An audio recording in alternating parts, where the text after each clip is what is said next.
এই যে দেখেন আমার কিছু কবুতর। কবুতরের মায়া ভাই এমন একটা জিনিস ভাই, যতবারই বলি না কেন ভাই কবুতর বিক্রি করে ফেলামো, কিন্তু আসলে ভাই কবুতরগুলা যখন বাসায় আসি আমি, আমার কণ্ঠটা শুনে মানে পাগলের মতো আমার শরীরে ঝাঁপড়ে আসে। আবার কি দিনের বেলা যেরকম তেরকম রাত্রের বেলা বিশেষ করে আমার কবুতরের ঘর আমি কোনো সময় ভাই আটকাই না। তার কারণ হচ্ছে গ্যাসগুলা যাতে বাইরে যায় না কবুতরের ঘরের থেকে, এই জন্য আমি কবুতর আটকাই না কবুতরের ঘর। তা হচ্ছে বেশ কিছু কবুতর আছে বিভিন্ন জাতের, কিছু বাচ্চা আছে এখানে, আবার কিছু ডিম পারবো নতুন করে। তো কবুতরগুলো মানে লাস্ট মুহূর্তে রাত্রেবেলা আসলে কণ্ঠটা শুনলে কবুতর অটোমেটিকলি আমার কণ্ঠ শুনলে বাইরে এসে পড়ে।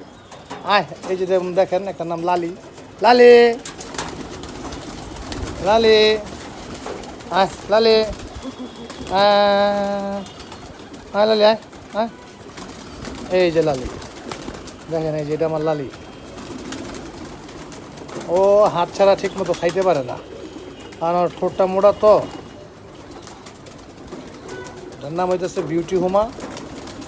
এই যে দেখেন একটার পর একটা দেখছেন, মানে লালি এত চালাক, ও অন্যরা খাইতে দিব না, ও ঝগড়া করে লোক খেদাই দিব। দেখেন দেখেন দুটা পাড়া পাইলে দেখছেন কত চালাক লালি, দেখছেন।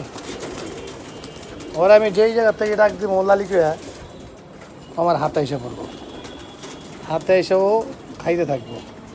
ওর একটা বেবি আছে, ওর বেবিটা দেখাইতেছি, দারুণ বেবিটা। ওই যে বেবিটা দেখছেন, ওই যে বেবিটা।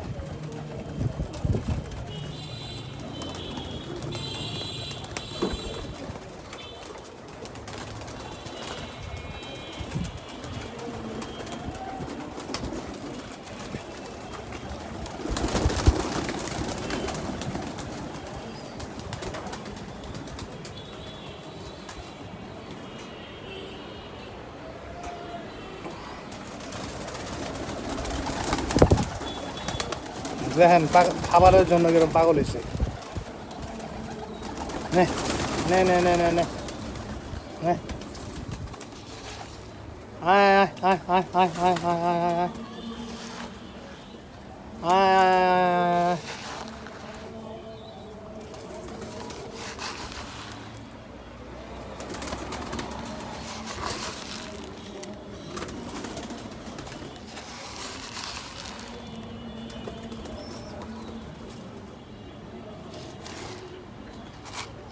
নে ওই যে দেখছেন, দেখছেন ও হাত ছাড়া খাইতে পারে না। আমার কাছে বেশ কিছু আইটেমের কবুতর আছে, চুয়াচন্দন আছে, ছুল্লি আছে, চিলা আছে, বিউটি আছে, তারপরে